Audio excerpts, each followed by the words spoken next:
30 años de estudios de la vegetación del Perú en el contexto de América del Sur.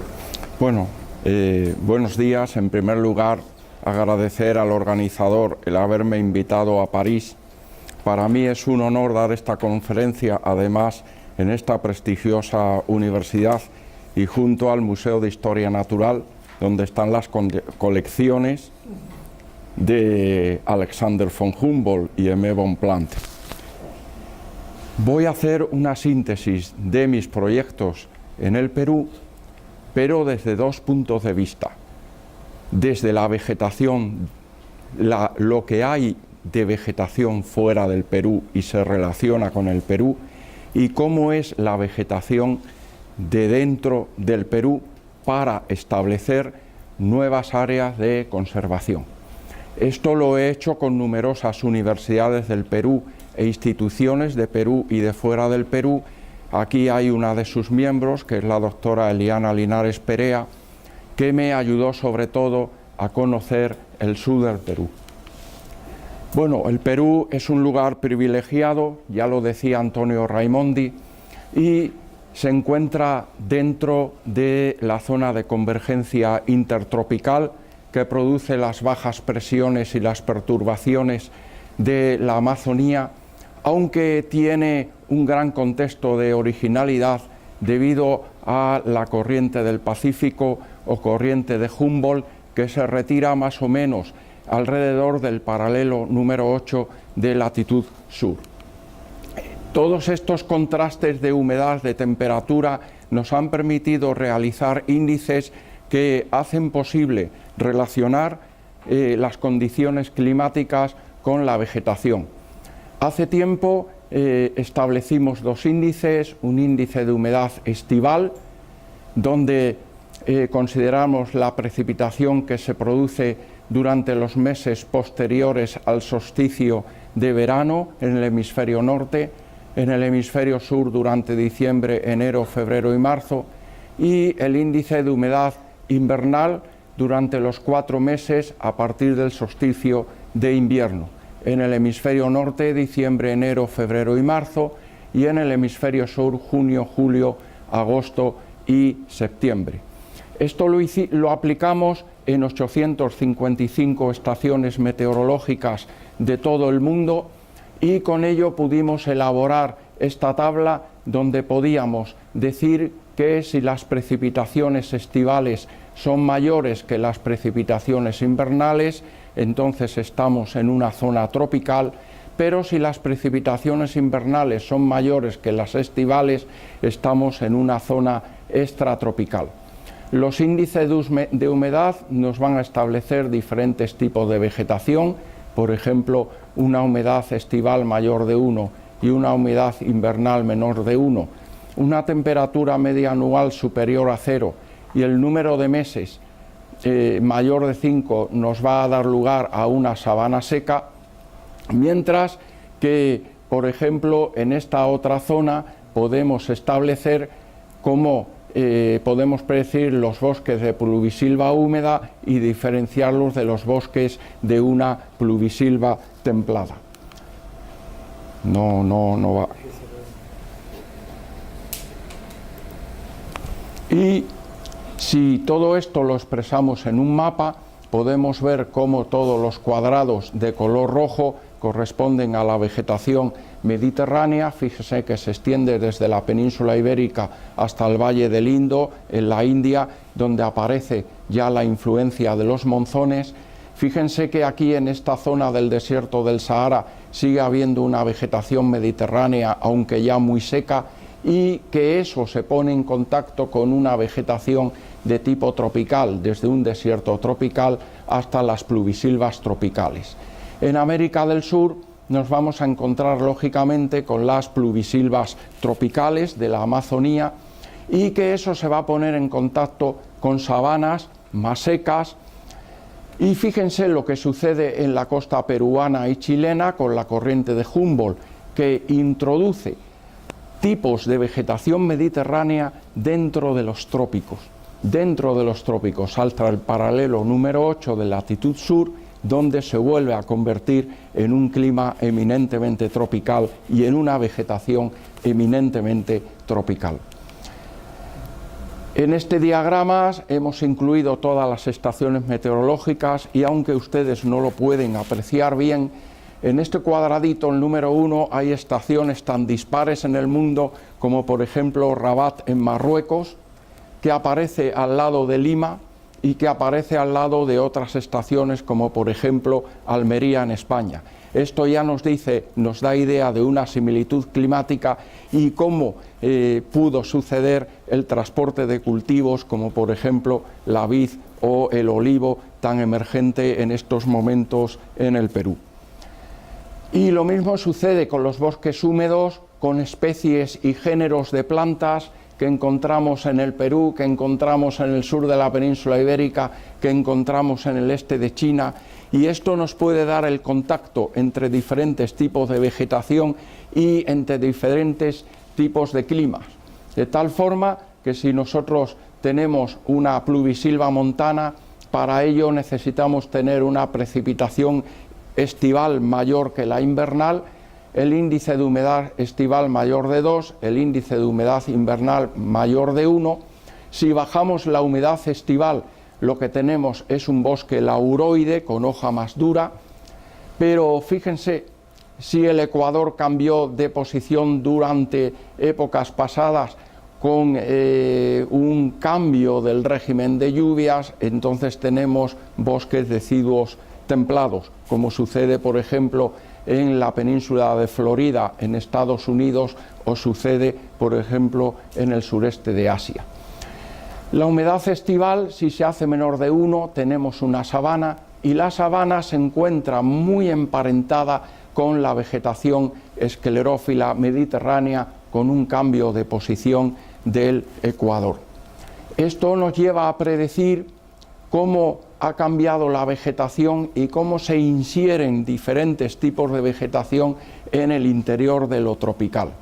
Por ejemplo, en el sur de la península ibérica, pues resulta que hace unos 25 millones de años teníamos una pluvisilva de tipo tropical, rodeada por bosques de sabanas, incluso con palmeras, y solamente en las zonas de suelos calizos, que era donde se podía simular un clima mediterráneo, comenzó a desarrollarse la vegetación mediterránea, que luego empezó a irse hacia zonas inferiores, como sucedió también en la costa peruana, donde tipos de vegetación mediterránea se pusieron en contacto y se introdujeron dentro de lo que es una vegetación tropical. Si este modelo lo llevamos a América del Sur, podemos dibujar las ecorregiones o regiones biogeográficas en América del Sur. Fíjese, aquí tienen el páramo y la puna en Perú. Y fíjense, por encima del paralelo número 8, un bosque seco tropical, pero por debajo del paralelo número 8 tienen la vegetación de neblinas tan típica de la costa peruana. Aquí tienen un tipo de vegetación de la costa peruana donde hay elementos mediterráneos que fueron transportados allá y que viven dentro de este tipo de vegetación tan característica del desierto pacífico tropical. Bueno, fíjense ustedes, si ascendemos en los Andes, aparece la vegetación tropical al oeste, una vegetación muy seca con cactáceas. Esto es en el norte del Perú, en el sur de Perú, en el departamento de Tacna, ahí lo tienen. Los valles interandinos con este tipo de vegetación tan característica, al fondo, si fuera la pared lisa, podrían ver los restos de los andenes de la cultura Wari. Fíjense, andenes mezclado con vegetación de cactáceas, algo inaudito, pero los antiguos peruanos aprovechaban a hacer los andenes en los lugares donde había surgencias de agua, lo que ellos llaman ojos, en el sur al menos. ¿Y qué ocurre con este cambio climático entre lo que es la cordillera andina y encima del paralelo número 8? encima del paralelo número 8 vamos a tener vegetación a un lado y a otro de los Andes, mientras que al sur del paralelo número 8 lo que vamos a tener es una asimetría entre el lado occidental y el lado oriental. Se define así el páramo, la puna húmeda y la puna seca. Aquí tienen una fotografía del páramo colombiano, mucho más húmedo, pero si nos vamos hacia el sur, en el departamento de Cajamarca, el páramo se revela de esta manera, con una gran cantidad de matorrales y de pajonales que responden a un clima bastante más húmedo. Igual en el departamento de Cajamarca a una mayor altitud, pero fíjense ustedes lo que sucede. Más al sur cambia el clima, se hace mucho más seco, tenemos la puna húmeda, y más aún la puna seca, donde se cambian los pajonales por matorrales. Y a mayor altitud pues nos vamos a encontrar con el paisaje típico del altiplano, con saladares. Al fondo tienen el famoso volcán Ubinas, recientemente en erupción, y aquí tienen los grandes pajonales de Iruichu con Festuca hortofila.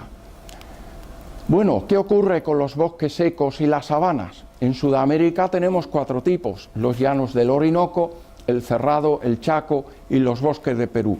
¿Qué relación tienen con la vegetación de Perú? Pues vean, bastante.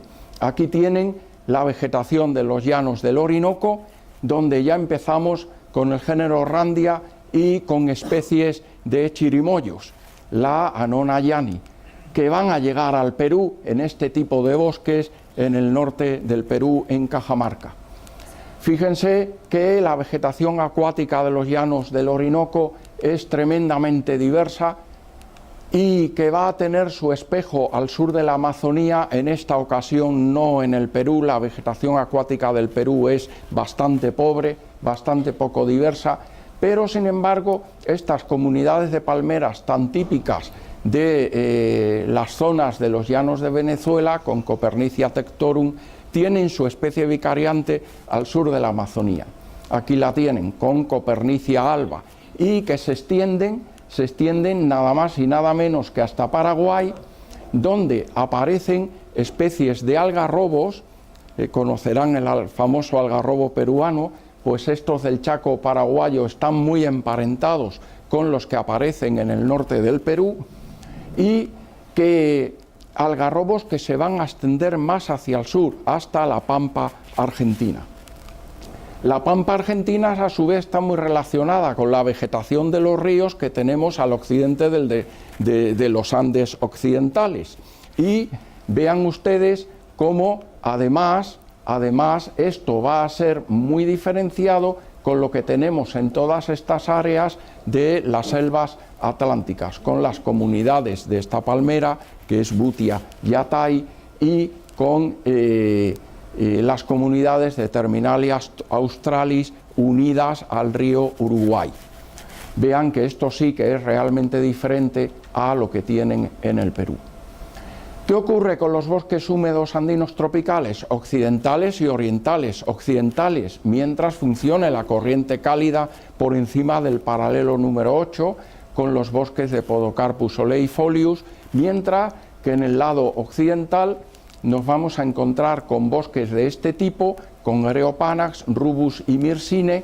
Son bosques todavía andino, y no debo de dejar de mencionar este palmeral, que debería estar conservado porque solamente está en el Perú y solo tiene un espejo en Colombia, con lo cual marca una nueva unión con los diferentes tipos de vegetación entre el Perú y Colombia. Bueno, fíjense qué ocurre con los bosques amazónicos. Tenemos bosques no inundables, bosques inundables, la Barcea y el Igapó. La Barcea, bosques sobre aguas blancas que proceden de los lodos de los Andes, y el Igapó, bosques sobre aguas negras que proceden de la erosión de la cordillera andina oriental, que es ácida. Bueno, pero ¿cuál es el interés de la Amazonía? Pues uno de las partes más interesantes es buscar el límite superior y el límite inferior de la Amazonía, porque es lo que nos va a dar la diferencia de lugares dentro de la vegetación peruana. En primer lugar, nos vamos a encontrar cómo entre Colombia y los llanos del Orinoco hay una pequeña cordillera que separa tipos de vegetación y especies que suben a los llanos del Orinoco y especies que no bajan a la Amazonía. Y sin embargo, en el sur nos vamos a encontrar que todo el sur de la Amazonía peruana va a estar gestada por lo que ocurre en los llanos del Beni en Bolivia, donde los suelos son verdaderamente arcillosos, con este tipo de vegetación, con los palmares o yarinales de altura, y que van a producir suelos que se depositan en forma de grandes sustratos arcillosos en el sur del Perú, dando lugar a los pacales o formaciones de guadua. Y esto es lo que hace que se diferencie la Amazonía de Madre de Dios de la Amazonía de Pucallpa y de Iquitos, que es lo que está al norte del Perú. Los bosques amazónicos montanos, los bosques amazónicos con palmeras, con Iriartea deltoidea en los caños de agua que bajan de los Andes, las zonas con palmerales de Astrocarium murumuru, que son los varillales situados sobre áreas muy arenosas de la Amazonía, los bosques de playa amazónicos con el camu camu, Myrciaria dubia, y los bosques de palmares de las cochas de aguas negras del sur de la Amazonía con el aguaje, Mauritia flexuosa. Bueno, ¿qué hay en los territorios extratropicales de América del Sur que esté relacionado con el Perú? En la Patagonia nos vamos a encontrar con los bosques de hayas antárticos, bosques de Nothofagus que cambian dependiendo de la altitud y gleras ligadas al glaciarismo con Nasauvia magellanica, que llega hasta la confluencia entre Argentina, Bolivia y Perú. En Perú cambia por otro género, que es el género Xenophilum. Y vean ustedes los bosques de Nothofagus betuloides unidos siempre al glaciarismo. Y aquí tienen como al lado de la cordillera andina, al otro lado, en la Patagonia, se vuelve a reproducir un clima de tipo mediterráneo con una vegetación característica de tipo mediterráneo. En Ushuaia, lo más al sur posible del continente americano, sigue habiendo bosques de hayas, acompañados en sus partes superiores por las comunidades de Festuca palescens, acompañados por los mallines u oconales de Juncus balticus, de momento muy diferente a lo que hay en Perú, con el diente de león de la Antártida. Pero vean, aquí tienen estas comunidades de Calta sagittata, que es esta planta que tienen aquí, que llega hasta el Perú y que es lo que le da originalidad a los oconales, a los bofedales del sur de Perú, en áreas en las que ni siquiera hay ningún plan de conservación. Bueno, fíjense en las zonas altas de la Patagonia, con las comunidades de Bolax, con las comunidades de Nasauvia magellanica. Y ahora, ¿qué es lo que hay dentro del Perú? Toda la vegetación del Perú está organizada altitudinalmente, unida a índices climáticos. Ahí les presento el índice de termicidad asociado a valores de temperatura, y en el Perú podemos definir 6 tipos de cinturas de vegetación o plisos bioclimáticos: infratropical, termotropical, mesotropical, supratropical, orotropical y criorotropical, con intervalos de humedad bien diferenciados, desde ultra hiperárido a ultra hiperhúmedo.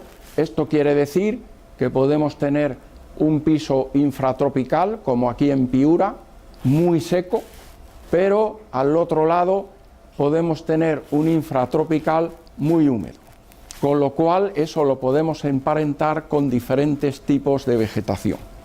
Esos pisos bioclimáticos se suceden con la vegetación en asociaciones, son asociaciones de vegetación en cada piso bioclimático, y eso es lo que se conoce con el nombre de cliserie altitudinal. Esta es la cliserie altitudinal en Arequipa, desde Uchumayo hasta el Chachani. ¿Y para qué sirven estas asociaciones? Para llegar a la cartografía de la vegetación. Aquí tienen la cartografía de la vegetación en el departamento de Arequipa, donde podemos encontrar áreas o sectores biogeográficos con una originalidad propia y que nos pueden llevar a detectar nuevas áreas de conservación. Sin embargo, fíjense lo diferente que es en Cajamarca.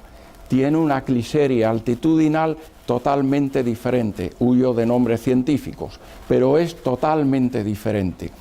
Y estas cliseries nos definen provincias biogeográficas. Aquí tienen el mapa de vegetación del departamento de Cajamarca, que va a ser publicado en breve. Regiones, provincias y sectores. Hasta ahora en el Perú se habían definido provincias biogeográficas, pero solo en un sentido local.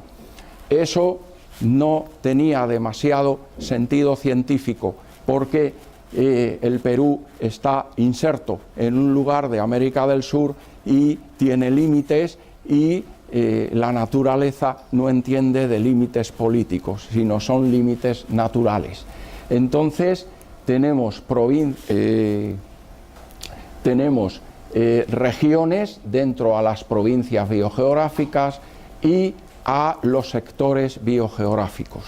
Aquí tengo el primer mapa con los sectores biogeográficos, que se publicará en breve, y sectores que van unidos a geomorfología, incluso a antropología, a vegetación y también a endemismos. Sectores biogeográficos que presentan una gran originalidad, no solo biológica, sino también geológica. Y en este mapa les presento las reservas que existen en el Perú, las reservas nacionales que existen en el Perú. Vean que hay departamentos que no tienen ni una sola área de conservación. Y bueno, puedo referirme, por ejemplo, a las lomas de la costa sur del Perú, una de las zonas con mayor endemicidad y originalidad del mundo, y ni una sola área de conservación. Fíjense, al lado del lago Titicaca solamente hay una reserva, pero lo interesante no es lo que hay en esta reserva, sino lo que hay en esta zona de aquí arriba, que es donde llegan una gran cantidad de plantas provenientes de Argentina y de Bolivia. Fíjense, en el departamento de Cajamarca apenas hay nada, cuando en el occidente del departamento de Cajamarca están los bosques húmedos más meridionales de toda América del Sur, en el lado occidental. Sobra. Bueno, fíjense que en este momento pues nos estamos centrando en definir estos sectores biogeográficos, en hacer la cartografía de la vegetación de más áreas del territorio del Perú, y a ser posible poder publicarla y que sirva de fondo para al menos los gobiernos regionales. Toda esta metodología sí que debo decir que ha sido muy empleada en Chile y en los países de alrededor, y aunque yo llevo 30 años trabajando en el Perú no se aplica. Ahora ya empieza a utilizarla el gobierno regional de Arequipa. Bueno, gracias a todos los que me han ayudado a hacer este planteamiento de trabajo, y muchas gracias a todos ustedes por su atención.